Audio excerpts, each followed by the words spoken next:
আসসালামু আলাইকুম রহমতুল্লাহি অবরকাতুহু। সম্মানিত দর্শক, অলৌকিকভাবে ডক্টর মোহাম্মদ ইউনূস বাংলাদেশের রাষ্ট্র ক্ষমতায়।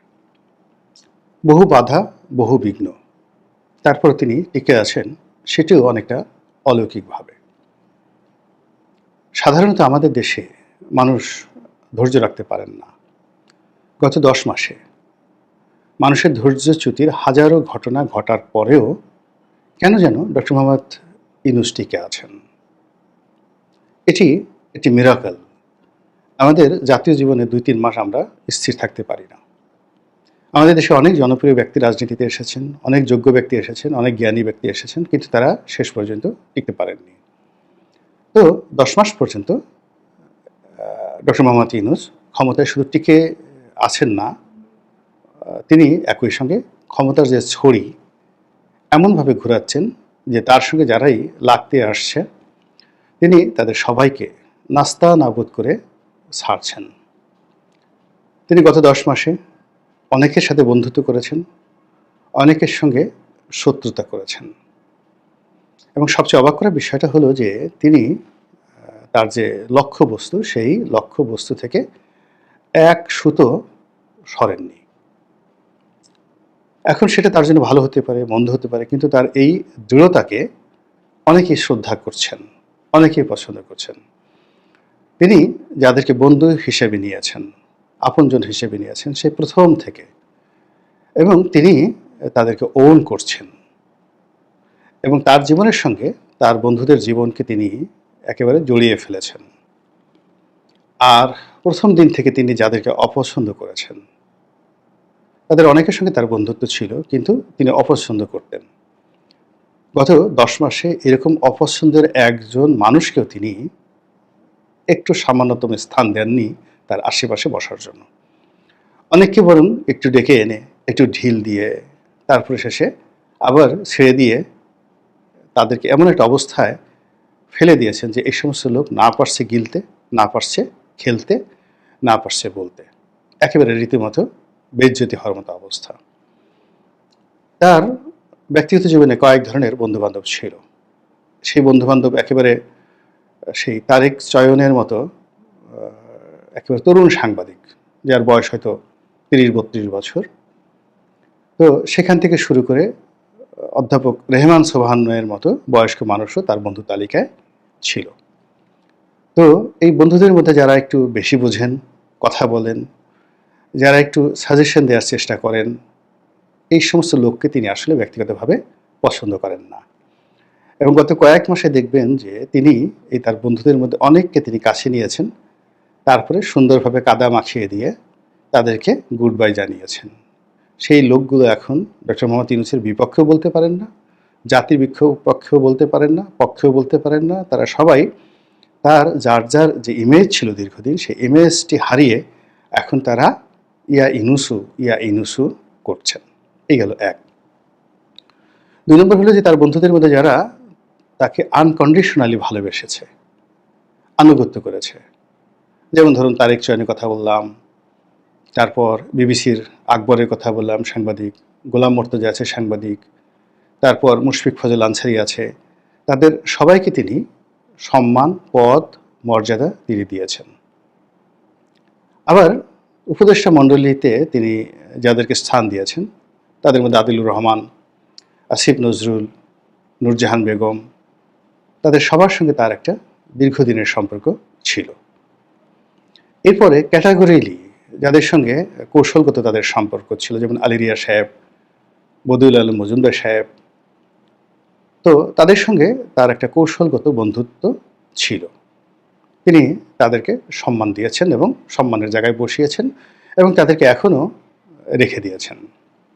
এর বাইরে তার যে ব্যক্তিগত পছন্দ অপছন্দের যদি জায়গা ধরেন, অনেক তরুণ যেমন আশিক সাহেবকে এনেছেন বিডার চেয়ারম্যান করে, বিনিয়োগ বোর্ডের চেয়ারম্যান করে, লুৎফে কবিরকে এনেছেন, তারপরে খলিলুর রহমান সাহেবকে এনেছেন, এরপর আরও অনেককে, বেশ কয়েকজন, যেমন বিটিআরসির বা তথ্য উপদেষ্টার উপরে যিনি আছেন তিনি সহ, ভদ্রলোকের নাম আমার মনে আসছে না, এরকম অনেককে তিনি এনেছেন যাদের সঙ্গে তার ইন্টেলেকচুয়াল লেভেলে সমতা ছিল। তিনি তাদেরকে পছন্দ করতেন, এক টেবিলে বসে খেতেন এবং তার মনে মনে একটা সিদ্ধান্ত ছিল যদি কখনো তার সুসময় হয় তিনি এই মানুষদেরকে এস্টাবলিশ করবেন, এবং সেই কাজটি তিনি করেছেন এবং করে চলেছেন।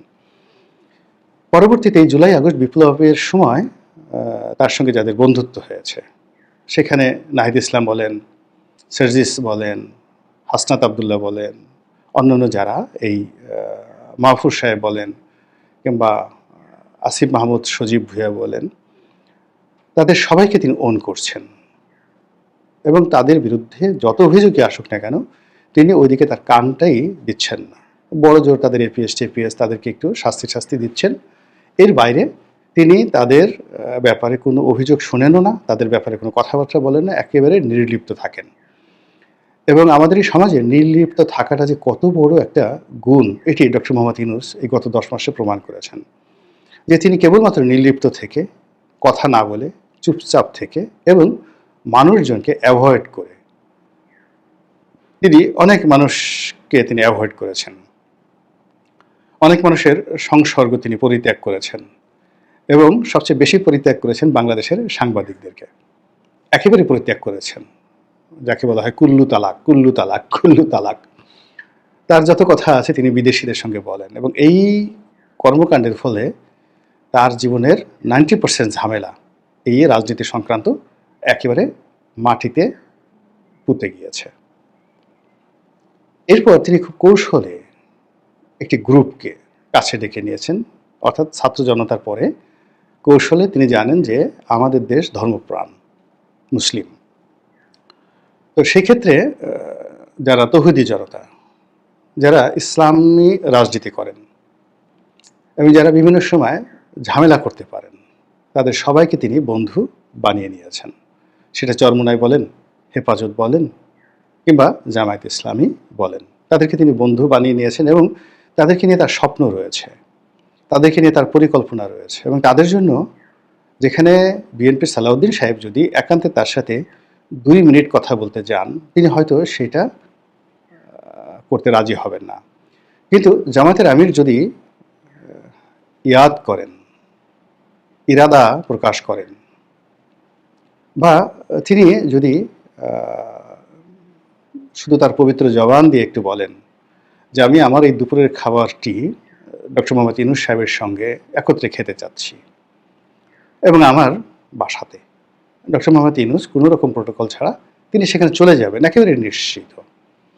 এখন প্রশ্ন হলো যে এই যে জামাতের সঙ্গে ডক্টর মোহাম্মদ ইউনূসের আগে সম্পর্ক ছিল আমার জানা নেই, সেখানে হলো আমার যতটুকু জামাতের সঙ্গে কানেক্টিভিটি রয়েছে, ডক্টর মোহাম্মদ ইউনূসের সঙ্গে যতটুকু কানেক্টিভিটি ছিল, ওনার এরকম ইসলামী যে কৃষ্টি কালচার, এই সম্পর্কটা আমি কখনো দেখিনি।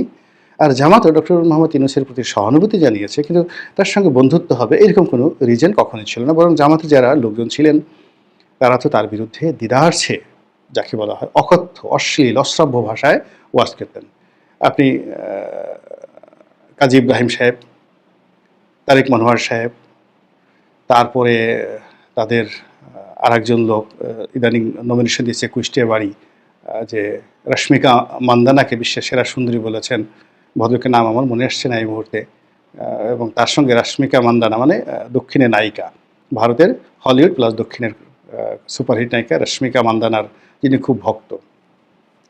তো সেই ভদ্রলোক তারা তাদের ওয়াজে নসিহতে ডক্টর মোহাম্মদ ইউনূসের একেবারে 12টা বাজিয়ে দিয়েছেন, কিন্তু এই মানুষগুলো আবার এখন ডক্টর মোহাম্মদ ইউনূসের প্রশংসা করছেন, তার ভক্ত হচ্ছেন, অনুরক্ত হচ্ছেন, তার জন্য দোয়া করছেন তিনি যেন দীর্ঘায়ু লাভ করেন, সুস্থ থাকেন। এখন প্রশ্ন হলো যে জামাত হঠাৎ করে ইউটার্ন নিয়ে কেন ডক্টর মোহাম্মদ ইউনূসের প্রতি এতটা আনুগত্য দেখাচ্ছে, এতটা লয়ালিটি দেখাচ্ছে এবং তার সঙ্গে নিজেদের ভাগ্যকে একত্র করে ফেলেছে। আমার ক্ষুদ্র যে বুদ্ধি, সেই ক্ষুদ্র বুদ্ধি অনুযায়ী যেটি মনে হয়েছে, জামাত অতীতে যাদের সঙ্গে বন্ধুত্ব করেছে, রাজনৈতিক দল হিসেবে সেটা জাতীয় পার্টি, বিএনপি, আওয়ামী লীগ, সবার সঙ্গে তাদের বন্ধুত্ব হয়েছে এবং প্রায় সবাই তাদের সঙ্গে বেইমানি করেছে, মুনাফিকি করেছে এবং জামাতকে ওন করেনি, জামাতকে ইউজ করেছে just like a toilet tissue. This is the reality. এবং পেছনে পেছনে তারা জামাত সমালোচনা করেছে, সামনে সামনে নিজেদের প্রয়োজনে জামাত ভালো, এরকম একটা অবস্থা তৈরি হয়েছে সব জামানাতেই। ফলে জামাতের মধ্যে একটা ক্ষোভ ছিল, বেদনা ছিল, ক্রোধ ছিল, এবং এই জীবনে, জামাতের জীবনে দুইজন মানুষ তাদের সাথে মুনাফিকি করেনি। এক নম্বর ব্যক্তি হলো বঙ্গবন্ধু শেখ মুজিবুর রহমান।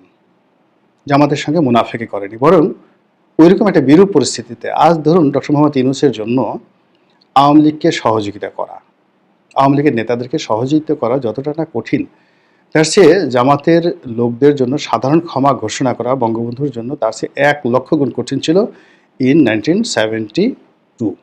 কিন্তু বঙ্গবন্ধু সেটা করেছিলেন। তো যা হোক, এবং যতটুকু একেবারে না করলেই নয়, রাজনীতির যে সেন্টিমেন্ট, যতটুকু না করলেই নয় ঠিক ততটুকু তিনি করেছিলেন, যেটা ছিল সহনীয়। ফলে আপনারা লক্ষ্য করবেন যে জামাত কিন্তু কোনো অবস্থাতেই বঙ্গবন্ধু নিয়ে একটা সিঙ্গেল অশালীন শব্দ উচ্চারণ করে না, তাদের কোনো নেতা কখনো করেননি এবং ভবিষ্যতে করবেন না। একইভাবে আবার জামাতের অনেক নেতারা রাজনৈতিক কারণে শেখ হাসিনার বিরোধিতা করেন, তাকে নিয়ে গালাগাল করেন। আর নতুন প্রজন্মের যারা, তাদের তো আসলে রক্ত গরম, তাদের কথা আলাদা, কিন্তু সিনিয়র যারা নেতৃবৃন্দ, তারা সেই বঙ্গবন্ধুর কারণে কিন্তু শেখ হাসিনা বা শেখ পরিবার সম্পর্কে বাজে কথা বলে না। তো জামাতের প্রথম একজন রাজনীতিতে মানুষ পেয়েছিলেন যিনি তাদের সঙ্গে মুনাফিকি করেননি এবং সহযোগিতা করার চেষ্টা করেছেন, সেটি হলো বঙ্গবন্ধু শেখ মুজিবুর রহমান। দ্বিতীয় যে মানুষটিকে তারা পেয়েছে সুদীর্ঘকালে, তিনি ডক্টর মোহাম্মদ ইউনূস। ডক্টর মোহাম্মদ ইউনূস সম্পর্কে গ্রামীণ ব্যাংকের লোকের অভিযোগ থাকতে পারে, বিএনপির অভিযোগ থাকতে পারে, রাজনীতিবিদদের অভিযোগ থাকতে পারে, তার সঙ্গে যারা অর্থনৈতিকভাবে জড়িত ছিলেন ব্যবসা বাণিজ্য করতে পারেন, কিন্তু জামাতের সঙ্গে তার এই যাবৎকালে যতটুকু লেনাদেনা হয়েছে, যতটুকু কথাবার্তা হয়েছে, জামাত সম্ভবত ডক্টর মোহাম্মদ ইউনূসের কথা এবং কাজে একটা মিল খুঁজে পেয়েছেন, যেটি তারা অতীতে কখনই কারোর কাছ থেকে পাননি। ফলে জামাত মনে করছে যে এটা তাদের জন্য একটা আশীর্বাদ, এটা তাদের জন্য একটা ব্রিদিং টাইম, এটা তাদের জন্য এমন একটা সময় যে সময়টিকে কাজে লাগানোটা তাদের জন্য ফরজে আইন। কাজেই তারা ডক্টর মোহাম্মদ ইউনূসের তকদিরের সঙ্গে নিজেদের যে তকদির তারা একত্র করে ফেলেছেন। এটা ব্যক্তিগতভাবে আমার কাছে মনে হচ্ছে যেটা ইন্টারনালি, অর্থাৎ মানসিক এবং মস্তিষ্কর বিষয়। দ্বিতীয়ত, এই গত কয়েক মাসে জামাতের সঙ্গে বিএনপির যথেষ্ট শত্রুতা তৈরি হয়েছে। এই শত্রুতাটা শুরু হয়েছিল 2015-16 সন থেকেই বিএনপির সঙ্গে। এর কারণ হলো বিএনপি জামাতকে অতি মূল্যায়ন করেছিল। তারা মনে করেছিল যে জামাতের অনেক টাকা আছে, অনেক ক্ষমতা আছে, ফলে 2015 সনের দিকে যে জ্বালাও পোড়াও আন্দোলন হলো, পুরো জিনিসটাই জামাত করেছে। তো এই জ্বালাও পোড়াও আন্দোলনের দায় দায়িত্বটা পুরোটাই বিএনপির উপরে এসেছে এবং সেই আন্দোলনে বিএনপি সফল হতে পারেনি। তখন থেকে বিএনপির হাইকমান্ডে জামাতকে নিয়ে নেতিবাচক আলাপ আলোচনা হতে থাকে এবং সেই আলাপ আলোচনার মধ্যেই 2018 সনের যে নির্বাচন, জামাত এবং বিএনপি একত্র করে বটে, কিন্তু তাদের মধ্যে বন্ধন ছিল না। কিন্তু 2018 সনের নির্বাচনের পর এই যে তাদের মধ্যে যে দূরত্ব, এটি রীতিমতো শত্রুতায় পরিণত হতে থাকে। আর আগস্ট মাসের এই 5 তারিখের জুলাই আগস্ট বিপ্লবের এই শুভক্ষণে তারা প্রতিদ্বন্দ্বিতা এবং শত্রুতা যোগ্যভাবে চালিয়ে এখন পর্যন্ত জামাত 10 হাতে খেলছে এবং জামাত এখন বিজয়ী। জামাত জানে যে আগামীতে যদি নির্বাচন হয় তাহলে বিএনপি ক্ষমতায় আসবে, যেভাবে নির্বাচন হোক না কেন। আর বিএনপি যদি ক্ষমতায় আসে তাহলে শেখ হাসিনার জমানে তারা যেভাবে ক্ষতিগ্রস্ত হয়েছে তার সে 100 গুণ বেশি ক্ষতিগ্রস্ত হবে এই গত 10 মাসের কর্মকাণ্ডের কারণে বাই দ্য সাপোর্টার অফ